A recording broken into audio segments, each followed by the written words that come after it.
Now she's got a catheter, nobody called to tell me anything. So it's very important that you have somebody that is making those contacts and calls to the family members or the guardians so that people know. We want to know about what's going on with our loved ones. Facilities responsible for making those arrangements, as you know, for that necessary and caring services to treat any of that condition if the resident doesn't have that a family member or resident representative to do. So that's that A025. Again, between A025 and A030, these are the two that have kind of been standard in the top 10 for some time now, and we still see some of these issues with these areas. As we're getting close to the end here with number 3, resident records, you have to have medical records on your premises. They can't be in your trunk of your car, driving around. That's funny, right? But we've seen that happen. So make sure that you have your medical records on premises. And I know a lot of you, since you're larger ALFs, a lot of you probably have electronic health records now. You're doing things a lot more electronically, which is really good. But some still are on paper. But you want to make sure that you maintain your resident records. Just some requirements: you have to keep your records for 2 years, as you know, following departure when that resident leaves. And your contracts have to be maintained for 5 years.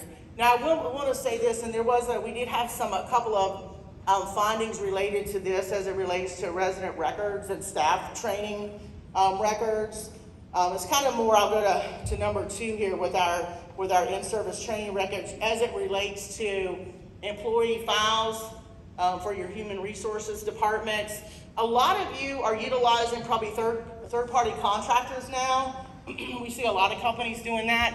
Be careful when you do that. Make sure that you have it very clearly in your contracts that if you end your contract, you have copies of those training files. We have seen several deficiencies recently that my staff have shared with me where ALF had a contract with a third party to maintain all their staff and service training documents and health records for their employees.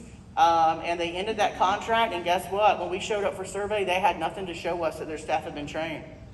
So it's very important that you make sure you're maintaining that.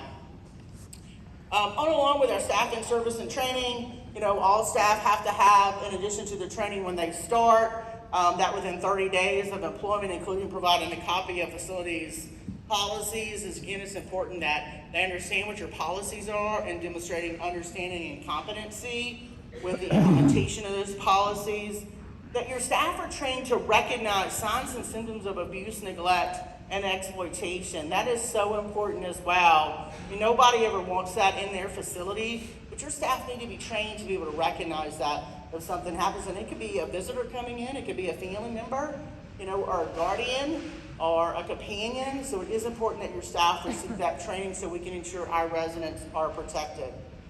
So this is number 2, and now, drum roll, number 1. Topmost cited tag for 2023 is staffing standards, making sure that you have these statements for your staff, the communicable disease statement, evidence of negative TB must be documented annually. So these are and level 2 background screening. I'll get to this one here. Level 2 background screening must be conducted for your staff, as you know.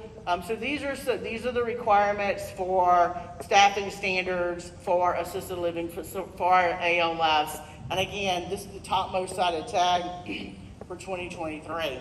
So I went down from 10 to number 1, and so that's for 2023. Now we're in 2024 now, right? So for 2024, here we are.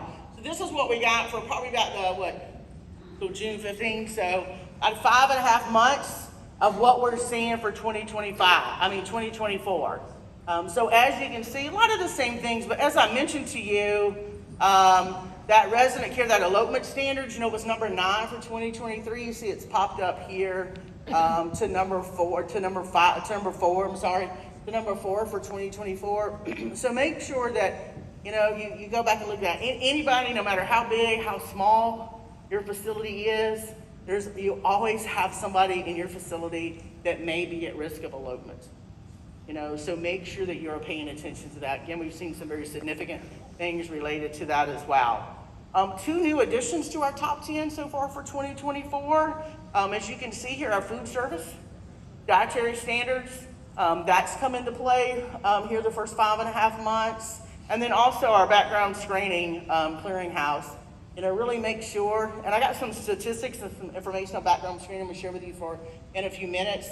But background screening is very important, so make sure that you're getting your staff screened as well.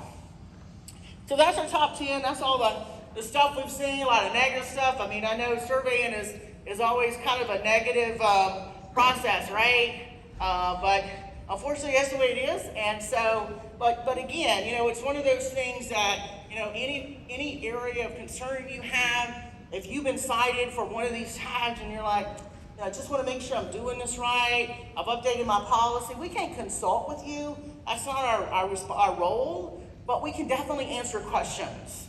We can definitely answer questions and kind of help you understand the regulatory requirements. That's what we do. Big part of what we do, obviously, is offering education. Probably doesn't seem like that when we come in to do your surveys, but I do have staff that do enjoy the education part. More than happy to do that for you.